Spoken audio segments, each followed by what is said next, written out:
이혼 후에 판타지를 갖고 계신 분들이 좀 있어요. 이 인간만 내 인생에서 좀 치워지면 현실과 다른 경우가 많이 생기다 보니까 남편이 결국 바람이 나서 자기가 알던 남자가 아닌 완전 이상한 사람이 돼버렸다. 그분이 후회한 게 우리가 너무 각자 일 안 하고 조금 가정에 서로 시간을 많이 썼으면 후회 없는 이혼은 사실 없지 않을까요? 어떤 이혼이든 후회는 다 있을 것 같은데. 안녕하세요. 법무법인 든든한 친구들의 이지선 변호사입니다. 오늘은 우리 든든한 변호사님들과 함께 이혼 상담을 하면서 가장 많이 들었던 이혼 후 후회하는 포인트들에 대해서 함께 얘기 나눠보도록 하겠습니다. 이혼 후에 후회하시는 분들이 종종 있는 것 같아요. 잘 이혼이 되고 원하는 대로 되셨음에도 불구하고 또 후회하시는 분들이 있는 것 같습니다. 그런 경험이 있으세요? 직접적인 후회는 왜 이 선택을 해서 우리 결혼이 이렇게 됐을까? 이게 가장 본질적인 후회가 아닐까 싶은데, 그러니까 이혼 과정에서 후회 이런 거는 우리가 어떻게 자녀를 키우자라고 선택을 했는데 결국 그 선택 때문에 분쟁이 생기고 불화가 생겨서 그걸로 뭐 안 좋게 됐다. 와, 우리가 그때 그런 선택하지 말고 이런 선택을 했었으면 우리 가정이 더 잘 유지되지 않았을까? 이런 정도는 생각해 볼 수 있는 게 있지 않나요? 근데 이혼 상담하러 오시는 분들은 우리나라는 어쨌건 유책주의이기 때문에 배우자가 크게 잘못한 것이 있어서 내가 이혼을 할지 말지를 결정하러 오는 거잖아요. 그러면 되게 위축돼 있고 되게 우울해 하시는데, 배우자가 왜 그런 행동까지 하게 됐을까? 우리 결혼이 왜 이렇게까지 됐을까? 그런 상태에서 되게 많이 오시는 것 같아요. 그런 얘기 들으니까 저도 하나 생각나는 게, 남편이 결국 바람이 나서 자기가 알던 남자가 아닌 완전 이상한 사람이 돼버렸다 이혼하러 오셨는데, 그분이 후회한 게 우리가 너무 각자 일 안 하고 조금 가정에 서로 시간을 많이 썼으면 이렇게 되지 않았을까? 이건 확실히 후회가 아닌가 싶네요.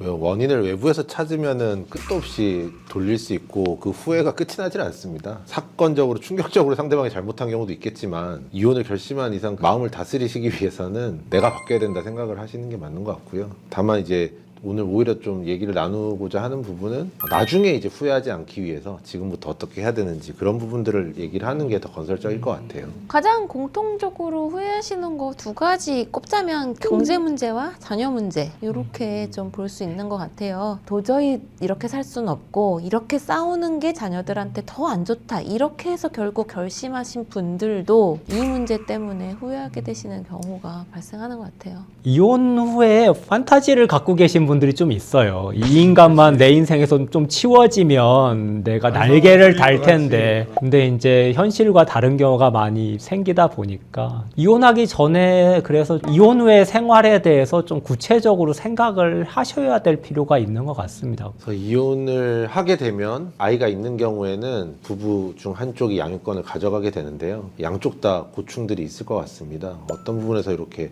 후회들이 있는지 좀 얘기를 해보면 좋을 것 같네요. 이혼하고 혼자서 애 키우시는 분들을 보면 사실 둘이서 키울 때도 애 키운다고 내 생활이 아예 없는 분들이 대부분인데, 사실 혼자서 키우면 이건 정말로 내 다른 생활은 그냥 없는 게 돼버리더라고요. 그래서 간단한 친구를 만나거나 취미를 뭐 즐긴다거나 영화를 본다는 것 자체를 아예 생각을 못하고 그런 게 굉장히 힘들다라고 말들을 많이 하시더라고요. 네, 이혼으로 독박육아가 되는 거죠. 이게 현실적인 문제여서 저는 여성 의뢰인분들이 오시는 경우에 특히 애들이 조금 어리면 애를 떼놓지 못하기 때문에 양육권을 꼭 내가 가져와야 된다 이렇게 생각하시는 분들이 많으신데, 저는 이거를 조금 한번 재고해 보시라고 말씀을 드리는 편이거든요. 만약에 양육을 도와주시는 분이 이제까지 시어머니나 이렇게 남편 쪽에서 그랬다고 하면 남편 쪽에서 양육권을 갖고 면접 교섭권을 활발하게 하는 것이 나을 수 있다, 그런 얘기도 좀 많이 드리고 있습니다. 아이를 키우거나 양육비 등 좀 현실적인 문제도 있지만 심리적인 좀 어려움을 겪는 분들도 많이 있으실 것 같아요. 그런 분들 얘기를 좀 해볼까요?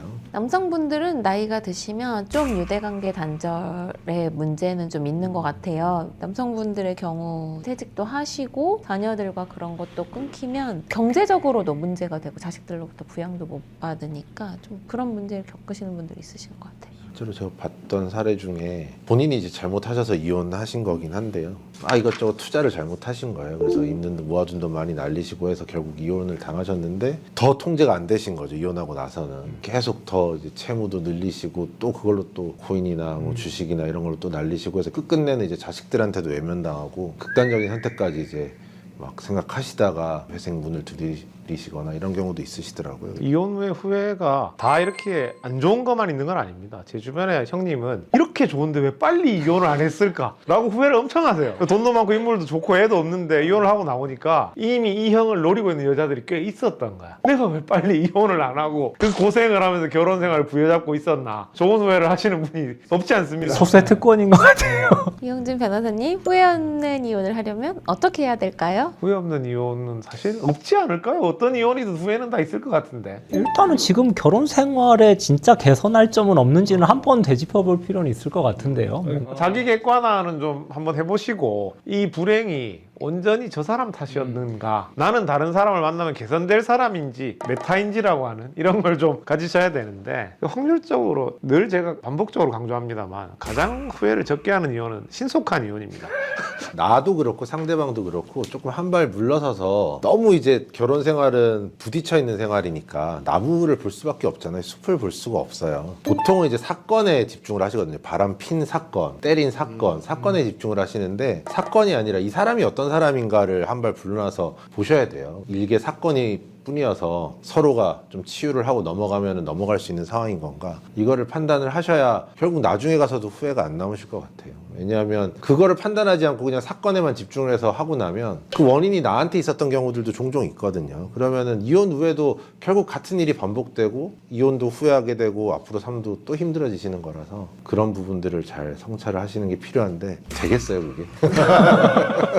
이용준 변호사님 말씀 듣고 제가 또 깨달은 바가 또 있어서, 후회 없는 이혼을 하려면 뭔가 안 좋으니까 이혼 결정을 하셨을 거거든요. 근데 반대로 결혼이 나에게 주는 혜택도 고민을 한번 해보셨어야 돼요. 안 좋은 점만 보고 이혼을 결정하시는데 이혼을 좀 비교 형량해서 하시라 라는 생각이 드네요. 아까 이 숲이랑 나무 얘기를 하니까.